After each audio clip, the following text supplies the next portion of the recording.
287장입니다.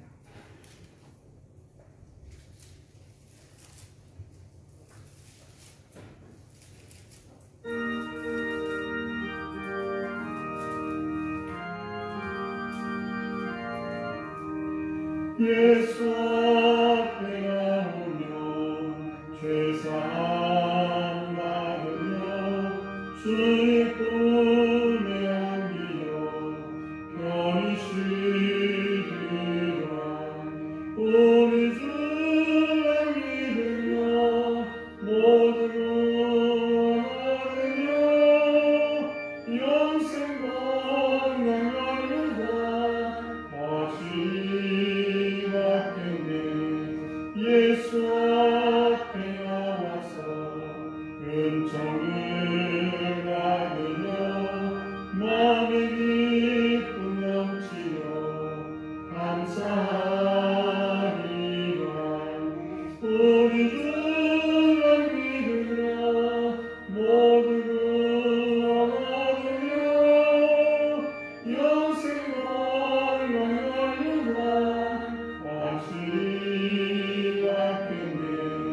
예수 앞에 설 때에 이것을 입으며 앓고 빛난 내 집에 귀히 살리라. 우리 주를 믿으며 모두를 얻으며 영생 건강하리라.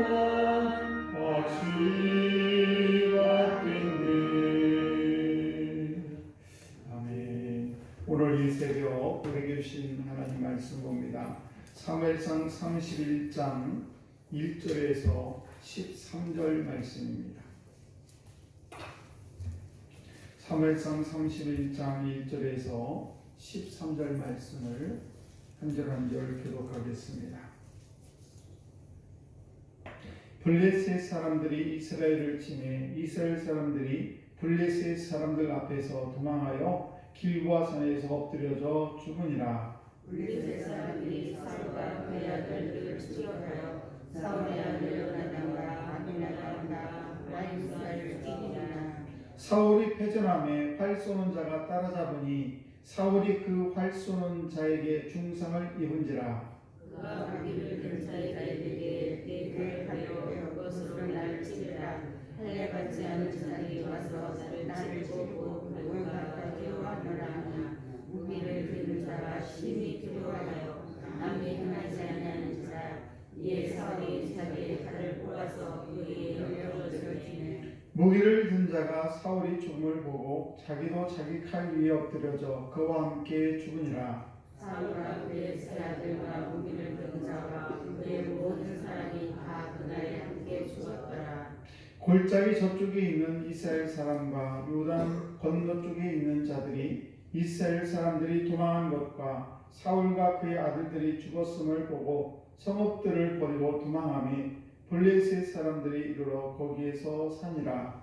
그 이튿날 블레셋 사람들이 죽은 자를 보기로 왔다가 사울과 그의 세 아들이 길보아 산에서 죽은 것을 보고 사울의 머리를 베고 그 갑옷을 벗기고 자기들의 신당과 백성에게 알리기 위하여 그것을 블레셋 사람들의 땅 사방에 보내고 그의 갑옷을 안경으로 들이치게 두고 그의 시체는 생산 성벽에 못 박으매 길랏 야베스 주민들이 블레셋 사람들이 사울에게 행한 일을 듣고 모든 전사들이 일어나 밤새도록 달려가서 사울의 시체와 그의 아들들의 시체를 생산 성벽에 올려서 가지고 블레셋에서 와서 거기로 불사르고 그의 가참이다. 그의 뼈를 가져다가 야베스 에셀 나무 아래에 장사하고 7일 동안 금식하였더라. 아멘.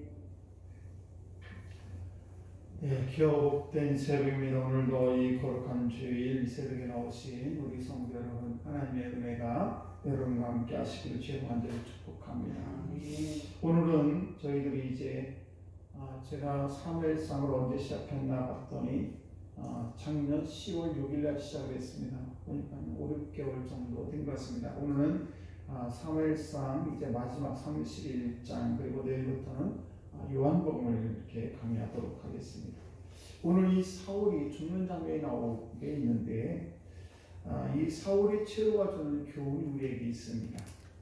우리의 삶을 가만히 생각해 보면 참 길은 것 같은데 금방 50이 지나고 60이 지나고 또 금방 70이 지나고 그러면서 이제 우리 육신의 장막이 이렇게 하나씩 무너지게 됩니다. 그리고 결국은 이제 하나님의 품으로 돌아가게 되는데 우리 부모님들도 가만히 생각해 보면 참 오래 사실 것 같지만은 우리와 그렇게 많은 시간을 보내지 못하고 그렇게 짧은 시간들을 어찌 보면 살아가고 있습니다.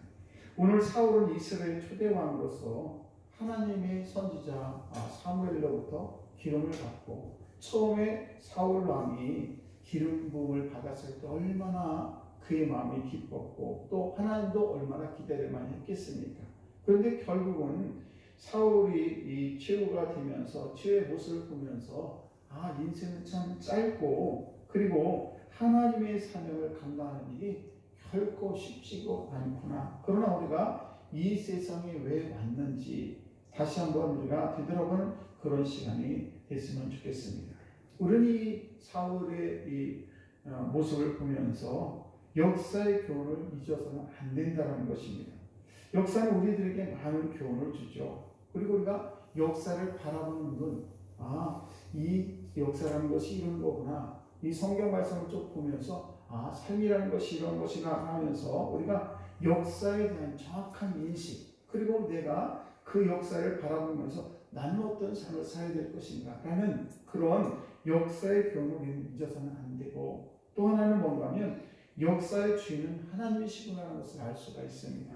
그래서 사울이 왕이 되었을지라도 하나님의 뜻을 어기면은 하나님께서 그 사울을 버린 모습을 보면서 우리가 이 세상을 살아갈 때 하나님이 역사의 주인이심을 늘 깨닫고, 그리고 이것을 잊지 않고 그래 하나님이 기뻐하는 삶을 살도록 우리가 우리 인생을 그렇게 살아가야 될 줄 믿습니다. 그리고 역사는 사람을 찾는다는 것을 알 수가 있어요. 오늘도 우리가 2023년도를 살아가고 있는데 또 우리는 소방교에서 이 새벽에 이렇게 새벽재단을 쌓고 있는데 하나님께서는 그 순간 그때마다 사람을 찾는 것을 볼 수가 있습니다.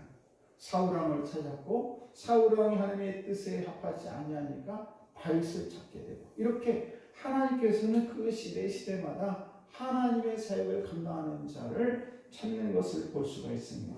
오늘 이 귀한 새벽에 나오신 우리 사랑하는 성도 여러분들이 하나님의 뜻에 합한 하나님이 기뻐하는 이 시대에 하나님의 도구로 아름답게 쓰임받는 우리 성도들 되어야 될 줄로 믿습니다.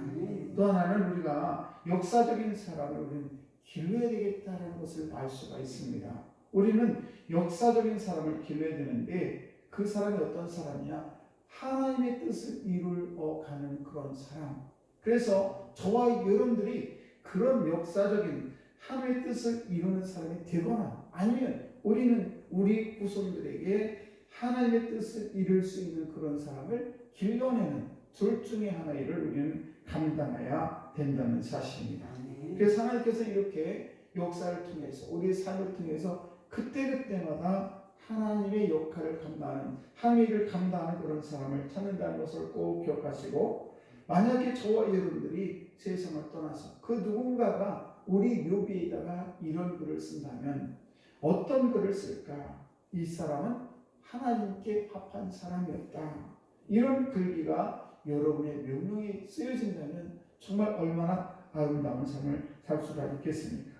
그러므로 저와 여러분들이 우리가 살아가면서 꼭 두 가지를 해야 되는데, 한 가지는 스스로 역사적인 사람이 되거나 아니면 우리가 역사적인 사람을 키우든지 둘 중에 하나를 꼭 가서 하나님이 기뻐하는 그런 귀한 삶을 살아가시는 저와 여러분 다 되시기를 주의 이름으로 축복합니다. 기도하겠습니다.